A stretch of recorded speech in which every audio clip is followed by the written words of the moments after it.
Eh bien, bonjour les amis, pour tous ceux qui me suivent et ceux qui me découvrent à présent. Comme à chaque fois, je me représente dès la région Ralph.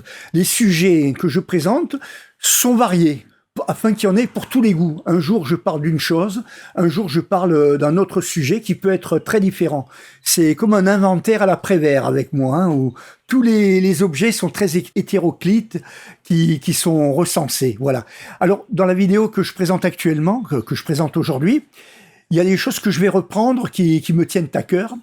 C'est au sujet de la machine hypnotique cannibale, que je sais qu'il y a beaucoup de gens ils vont penser que c'est trop gros, que c'est trop fiction, que je raconte des bêtises. Et je prends en conséquence le risque de perdre toute crédibilité. Ce que je n'aime pas, justement, je n'aime pas. Moi, je ne dis que des choses sensées, des choses justes, même si elles semblent invraisemblables, mais dès l'instant où ça fait partie de mon expérience dans la vie, eh ben, je tiens à le préciser, parce que ce sont souvent des choses comme ça qui sont diaboliques, qui sont un effet de fiction tel que les gens préfèrent ne pas en parler pour ne pas perdre justement de crédibilité. Et c'est ce qui fait justement la force du mal. Alors, voilà, cette machine en question, c'est une machine hypnotique qui vient d'un autre monde. Alors, j'ai remarqué une chose, c'est que ce type de machine, ce type d'extraterrestres transformistes qui sont capables, eux, par une autre science qui n'est pas la science humaine, c'est un autre monde où les règles, les lois de leur humanité à eux sont différentes de celles des lois humaines. Ce sont des autres causes qui produisent des autres effets, mais dont les effets sont liés à cette autre cause d'origine extraterrestre. Un soir, je dormais paisiblement, hein, et il y a cette fameuse machine dont je parle, mais qui, elle, n'est pas la même machine que celle du vaisseau spatial de Landenbroek en Suisse. Ce qui signifie que cette civilisation extraterrestre qui a visité notre planète a déjà envoyé plusieurs types de vaisseaux spatiaux, mais dont l'origine est la même, d'origine de même planète. Ces gens-là se sont adaptés à la vie terrestre. Et donc il y a, je ne sais pas leur nombre, mais il y a plusieurs extraterrestres qui viennent de leurs mêmes origines, de la même planète, qui occupent, donc qui vivent ici, qui vivent sur Terre. Cette machine hypnotique, le même modèle qui existait à Landenbroek, dans la cave de Landenbroek, qui en fait n'était pas une cave ordinaire, mais qui est un vaisseau spatial où il n'y a pas de hublot, qui n'a aucun rapport avec le vaisseau spatial des extraterrestres, qui sont eux bloqués sur Terre, que je connais, qui me connaissent, qui étaient ailleurs. Eux, leur vaisseau spatial à eux est totalement différent. La nature même est différente. C'est un écran, un vaisseau spatial transparent, dans lequel il projette des gaz qui rend l'écran fluidique et qui permet de se déplacer dans différentes directions, là où il projette les gaz. Alors, le vaisseau spatial de Landenbroek, en Suisse, n'est pas du tout de même origine et de même conception. C'est une technologie qui est encore différente et qui peut-être est supérieure encore au vaisseau spatial des deux extraterrestres qui étaient policiers hier, que j'ai rencontrés au milieu des années 85. Parce que cette technologie-là, j'ai voyagé à bord de ce vaisseau spatial de Landenbroek, enfin, voyagé de force. J'étais gamin, j'avais 6 ans. Ce vaisseau spatial, il était dirigé pour retourner sur la planète d'origine de ces extraterrestres. Et il n'y avait pas d'hibernateur. Parce que les extraterrestres qui sont ailleurs et qui me connaissent, dont j'ai capté un message psy, ils m'ont dit qu'ils ont voyagé, je crois, une 20aine d'années, à la vitesse de la lumière. Pour pouvoir voyager sans vieillir, ils ont des hibernateurs. Alors même que dans le vaisseau spatial de Landenbroek, quand ils ont voulu retourner sur leur planète, il n'y avait pas d'hibernateur. Preuve que ce vaisseau spatial-là, il voyage beaucoup plus vite que la vitesse de la lumière. Il est supraluminique. La vitesse de la lumière peut être dépassée. Il y a des civilisations extraterrestres qui maîtrisent la technologie de fabrication de vaisseaux spatiaux qui sont encore supérieures à d'autres, qui sont pourtant arrivés sur Terre. Parce que ceux-là, ils n'ont pas besoin pour voyager que d'avoir des hibernateurs à bord. Et je ne me sentais pas flotter dans ce vaisseau spatial. Peut-être qu'il m'avait mis des chaussures spéciales pour ne pas flotter, justement, parce que dans le vide de l'espace, il n'y a plus de gravité. Ou alors ils ont créé une gravité artificielle, inhérente à ce type de vaisseau spatial, où les gens, ces extraterrestres-là, ont la capacité de se transformer en machine. Et oui, en machine organique, je précise. Et c'est pour en arriver à que ce même type de machine organique est également en France. C'est une femme qui me connaît très bien, que je connais, dont je ne connais pas le nom, mais qui voulait... Alors là, je ne plaisante pas. Je l'appelle, parce que je la connais, c'est une milliardaire. Elle est née sur Terre, elle par contre. Mais génétiquement, elle a cette capacité, de par ses ancêtres, qui sont extraterrestres, elle a des origines extraterrestres. Elle-même, en ayant des origines extraterrestres, elle est née sur Terre. Son père ou son ou son grand-père est d'origine extraterrestre. Et il est venu sur Terre à bord de ce même type de vaisseau spatial. Et malheureusement, ces extraterrestres-là sont compatibles génétiquement à avoir des enfants avec des humains. Et elle faisait partie de la bande mafieuse de ceux qui étaient à Grasse, des mafieux, des satanistes à Grasse, dont ils avaient leur rôle, chacun respectif. Un, il s'appelait Satan. Enfin, il se faisait passer pour Satan, parce qu'il est sataniste. Ils sont tous satanistes d'ailleurs. Hein. Un autre, c'est Belzébuth, le père Denis, à qui je livrais les journaux, le patron de la boîte des journaux à Grasse, et son fils. Alors un, c'est Belzébuth. Après son fils, je sais pas, c'est peut-être Lucifer ou voilà. Il avait des jeux de rôle comme ça. Il s'attribuait des rôles. Un, il est luciférien, l'autre belzébuthien, etc. Hein. Et cette femme dont je parle, elle fait partie de cette bande mafieuse. Elle est elle-même très sataniste. Elle a commis un meurtre crapuleux. Et c'est cette même femme qui est intervenue dans une des émissions régulières animées par Bernard Tapie, qui s'intitulait Ambition. Il y en avait une par mois, une mensuellement, dans une de laquelle mon usurpateur, qui était lui-même faisant partie de cette bande mafieuse à Grasse, il s'est présenté, il disait ma réussite est fort simple mais particulière, je manutentionnais des journaux à Grasse et je me suis marié avec madame, voilà, celle dont je parle, qui est elle-même mafieuse. Et ils ont tué le facteur, qui était un ami à l'armée, un ami du temps où je faisais l'armée, et qui a fait que j'ai appris par la suite qu'il était facteur, qu'on l'a retrouvé mort, avec lardé de coups de couteau. Crime totalement impuni, bien sûr. Hein. Nous sommes en France, pays de l'injustice au nom de la justice. Alors même que la justice française savait qui les a tués. Mais ils mettaient ça sous silence parce qu'ils ont le livre du destin qui leur a été fourni par l'intermédiaire de 3 crapules à Nice Matin, 3 chefs, dont le livre provenait de Nadine Audin, une ex-championne de France de gymnastique, dont les parents sont professeurs et qui ont accès, plus ou moins accès à ce qui est littéraire, et qui ont le livre de destin, intitulé Destin de la raison. Je parle maintenant, pas de Nadine Audin, de la femme qui fait partie de cette bande mafieuse, qui s'est intéressée à moi. Elle est millionnaire, milliardaire. C'est réel ce que je dis, hein.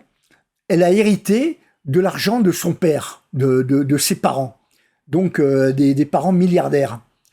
Et elle voulait absolument avoir un lardon de moi, alors que moi, je veux pas d'enfant. Une nuit, alors que je dormais, quand j'habitais encore à la rue de Lille, avec mon père qui occupait la chambre mitoyenne, je dormais, puis je sentais, il y avait une machine qui s'était mise sur moi. Ça m'a réveillé, mais j'étais vraiment dans les vapes. Et cette machine a donc la capacité de s'introduire chez des gens. Même quand on ferme la porte, à clé ou pas à clé, même une porte fermée, elle a un système, et je ne sais pas lequel, mais de pouvoir rentrer chez les gens, même sans la clé. Elle crée une clé, elle a peut-être ses mains, elle arrive à être transformiste et ouvrir les portes. Et ça, c'est dangereux. Parce que cette machine, elle est cannibale. C'est une machine cannibale. Et moi, je m'étais endormi, j'étais mal. J'étais mal. Et j'ai cru avoir rêvé. Et le lendemain matin, quand je me suis réveillé, je sors de mon appartement, et sur les escaliers de l'appartement mitoyen au mien, j'ai vu cette machine. Et j'ai compris, j'ai fait la relation. Je dis, mais tu te rends compte ce que tu as fait, hein? Et elle a été comme ça. Je pouvais rien faire contre cette machine. Elle a eu une solidité extrême. Et elle a eu un gosse, mais que j'espère ne pas être de moi. Elle a eu une fille que j'appelle moi, que je connais pas son nom, Rilette Parthénault. Parce que cette fille en question, elle a elle-même des capacités génétiques de sa mère. Et je lui ai dit, écoute, si tu as rien à te reprocher, c'est une chose. Mais si tu as des cochonneries à te reprocher, tu n'auras que du malheur, t'es maudite. Alors elle s'est mise à tousser, elle est allée vers sa mère. C'était lors d'une vente aux enchères de véhicules où il y a toute la bande mafieuse dont sa mère fait partie, la mère de cette fille. Elle dit à sa mère, couvre-moi, couvre-moi. Alors elle l'a couverte parce qu'elle commençait à tousser et elle s'est transformée, je vous le jure que c'est vrai, en larve porcine. Voilà, parce qu'elle est contaminée. Elle voulait que je la décontamine. Elle me dit, voilà, est-ce que tu peux me décontaminer? Comme si j'avais moi le pouvoir de l'empêcher de se transformer justement en larve porcine. Mais quand on est contaminé, qu'on se transforme en larve porcine, et c'est valable pour les mafieux, là, la bande mafieuse, c'est comme une oblitération qui est supérieure à l'encre d'imprimerie de la vignette qui a été du timbre ou de la vignette qui a été imprimée. On ne peut pas enlever l'effigie, on ne peut pas enlever l'oblitération sans nuire, sans effacer l'effigie. Vous comprenez? Ça, c'est une estampille à vie que la personne qui est contaminée, c'est ineffaçable. On ne peut pas effacer ce qu'elle est. Hein. Il n'y a aucune magie, quelle qu'elle soit, qui peut effacer ça. Donc, elle voulait ne plus être contaminée et pouvoir continuer ses cochonneries, cette salope, hein, la fille de Madame la Salope. Hein. Rilette Parthénault, la fille de Madame la Salope. Et moi, j'espère que cette fille-là soit la fille des nombreux monstres que cette femme, elle a fréquentés. Et j'espère de tout cœur qu'elle soit stérile. Parce que elle est maudite d'une manière irréversible. Et Madame la Salope, elle a le livre de mon destin. Elle fait partie des raclures qui dissimulent le livre de mon destin, intitulé Destin de la raison, qui n'est pas un livre unique. Parmi les crapules qui dissimulent le livre, il y a aussi une autre crapule. La princesse Stéphanie de Monaco. Oui, absolument. Elle a le livre de mon destin, elle aussi. Un exemplaire de ce livre. Hein. Et elle aussi, elle est maudite d'une manière irréversible. Parce qu'elle en a le simple fait de dissimuler ce livre de mon destin au grand public, c'est aller contre le monde. Elle va contre le monde entier. Elle est contre les braves. Elle est pour les raclures. Elle est pour les crapules. Vous comprenez? Elle est pour les démons. Elle est une démone. Elle est démoniaque. Tous ceux qui dissimulent ce livre de mon destin sont des démons, sont assurés d'être traités comme tels. Et ils vont en enfer d'une manière irréversible. Alors, j'ai remarqué que récemment, il y a aussi des policiers qui se sont mis sur mon site. Bienvenue sur mon site. Mais puisqu'ils sont policiers et qu'ils ont le bras long, et donc accès à beaucoup de choses, ils pourront constater d'eux-mêmes que je suis réellement classé défense nationale sur la liste. D'ailleurs, c'est un policier qui m'en a informé que j'ai fait faire sur ces sites spéciaux de la police le document en question. Donc, c'est facilement visible. Hein, et il n'y a jamais eu de contradiction, de contredit à ce sujet. Hein. Donc, ça prouve que c'est réel ce que je dis. Mais tout ce que je dis est réel, malgré les choses qui paraissent fiction. Vous voyez ? Parce qu'être classé secret défense nationale n'est pas fiction en soi.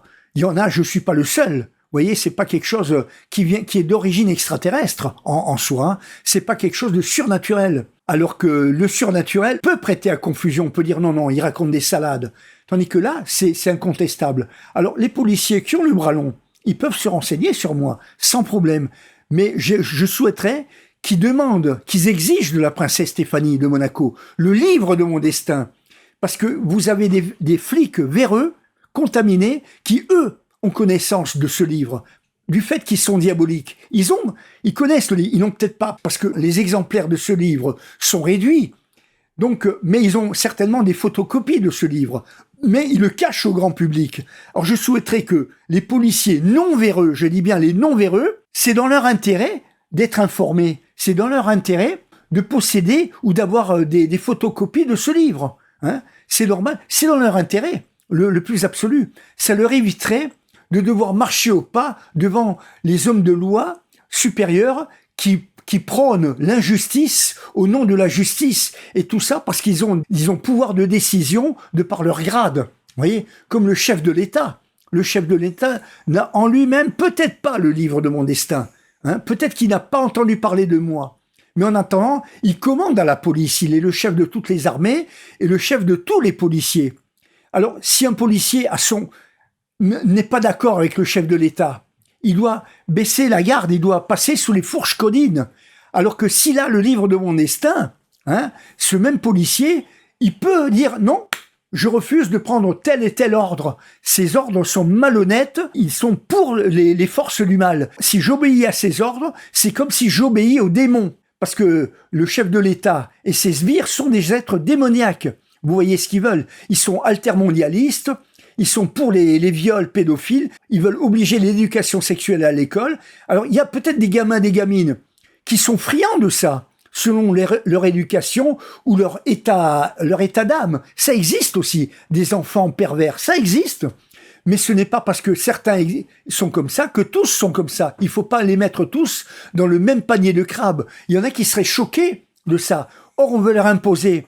Alors, le chef de l'État, il veut dire, on met l'interdiction sur les sites pornographiques dans les réseaux sociaux, interdit au moins de 18 ans. Il se la joue moralisateur.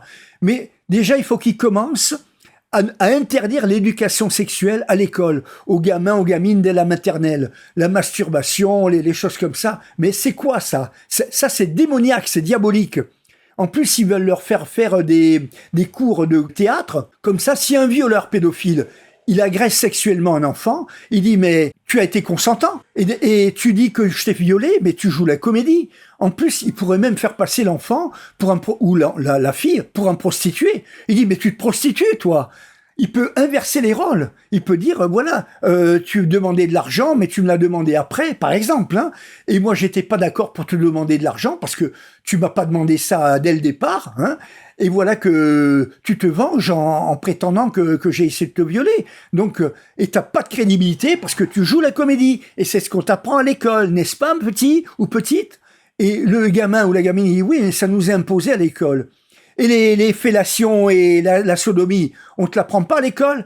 Et le gamin ou la gamine, il peut dire, ben oui, c'est les cours d'éducation sexuelle obligatoire. Donc je suis obligé on m'oblige à ça. Si je veux pas, ben on me met de force. Si mes parents ne veulent pas, on me séquestre et on me met chez les pédophiles, justement. Et là, je vois même plus mes parents. Ils n'ont même plus de droit de visite. Et je deviens une proie sexuelle à cause de l'Union européenne qui impose ça. Que c'est tous des satanistes au pouvoir. Mais dans ce cas, si quelqu'un a le livre de mon destin, Destin de la raison, le vrai livre, alors là, tous ces pédosatanistes, ils sont attaquables. On peut ne plus obéir à ces lois satanistes. Mais pour ça, il faut le livre. Et pour obtenir le livre, il faut avoir déjà le bras long. Il faut être quelqu'un d'important. Il faut avoir un certain degré d'autorité. Et c'est pour ça, il y a des policiers qui sont gradés, qui pourraient obtenir le livre. Ils peuvent exiger de la princesse Stéphanie de Monaco le livre de mon destin. Ils peuvent dire, voilà, moi je ne veux pas aller en enfer à cause de vous. Parce que sinon, le monde entier va en enfer. Parce que le satanisme, il triomphe sur terre, mais dans l'au-delà, il triomphe pas. Il est en enfer. Mais il entraîne en enfer tous les braves. Parce que les braves, ce sont des moutons obéissants. Mais en tant que tels, ils obéissent aux ordres. Mais s'ils obéissent aux ordres parce qu'ils ne veulent pas se rebeller, qui ne dit rien consent. Il y a ce proverbe aussi. Alors ils n'ont pas d'excuses. Ils devraient prendre les armes. Moi, je suis d'accord pour qu'il y ait une guerre civile. Je vous le dis honnêtement, et qu'on peut régler ses comptes avec les satanistes. Moi, je suis anti-sataniste à fond. Je n'aime pas les gens satanistes. Je vous remercie de m'avoir écouté. Merci et à la prochaine vidéo. Au revoir.